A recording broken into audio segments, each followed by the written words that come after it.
Welcome back. So today we are talking about 6, the Lover. And you did hear me correctly, that is singular, not plural. And before we get into what the card is about, I want to give you just a little heads up. The next video is not going to be part of the canon series. Instead, it's just a little one-off rant because I'm a mythology person. I love mythology. And our esteemed friend Sallie Nichols takes a paragraph in this chapter and makes the most amateur hour rookie mistake about Greek and Roman mythology, and it viscerally hurts me. So I needed to make a video about it, and I thought it might be cool to include to show that I have more than one emotion, because I know that I don't emote exactly the way that lots of the majority of other folks do. So enough about me and my rage. Let's go to the card. So 6, the Lover, represents getting in touch with your internal decision-making processes and determining how the paths of a branching decision are valuable to you. Which, if you want to condense that down into a little nugget, this card is about the ego and making decisions on your own, essentially. So one of the issues that I have is that, starting with this card and throughout the rest of the chapters, Sallie Nichols essentially always chooses the male figure in a card to represent the hero of the tarot story. If there is a male figure, she defaults to that. And I think that that is mostly just the cultural influence of 1980s heteronormative society. So remember that whenever I talk about those sorts of relationships, that it is not necessarily just linked to the man being the hero, because I don't think that that's true. I know that that's not true. So in her framework, Sallie Nichols says that this central figure is the male figure and is in the middle of choosing between 2 possible romantic interests.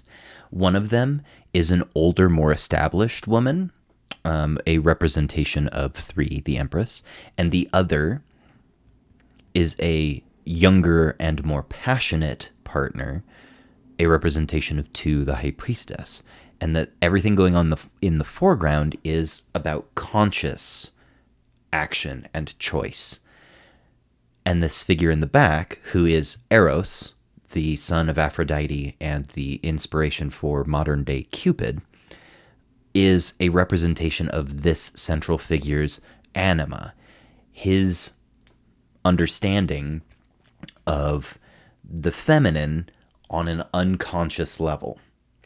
And if we think about 5, the Hierophant, and how folks need to sort of project meaning out before they can reflect it back onto themselves, what this shows is a person who is trying to make a decision without consciously incorporating his unconscious understandings of femininity. So he might be confused or waylaid in his decision-making process because he's not taking into account what he understands is valuable in a female partner.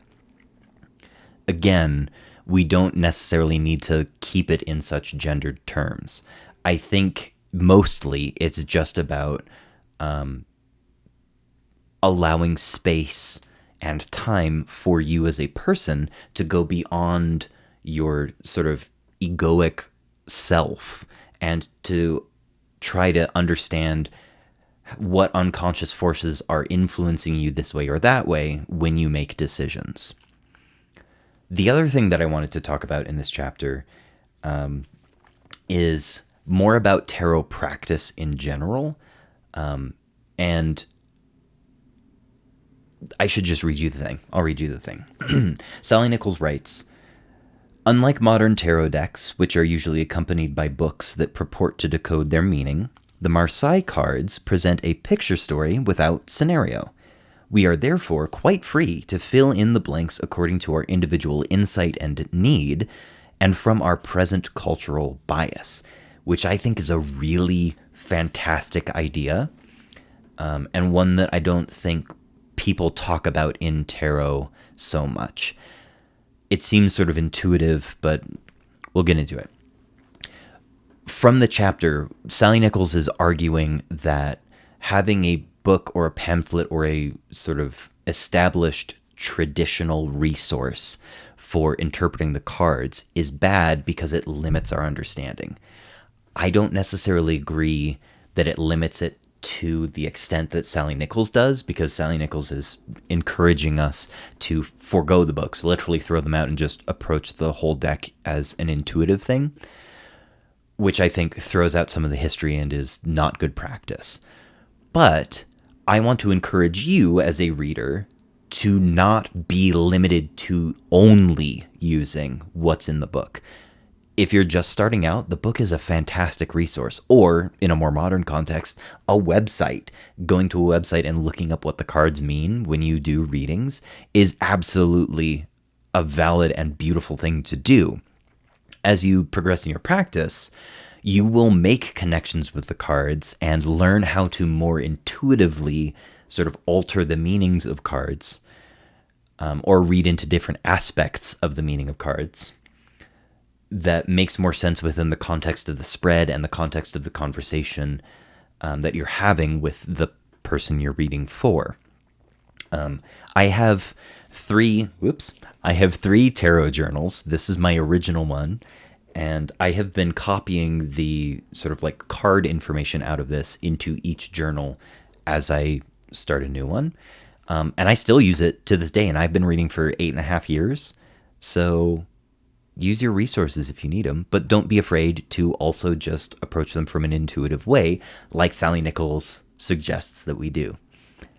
That's everything that I wanted to talk about. Thank you very much for listening, and I will see you soon for 7 the Chariot.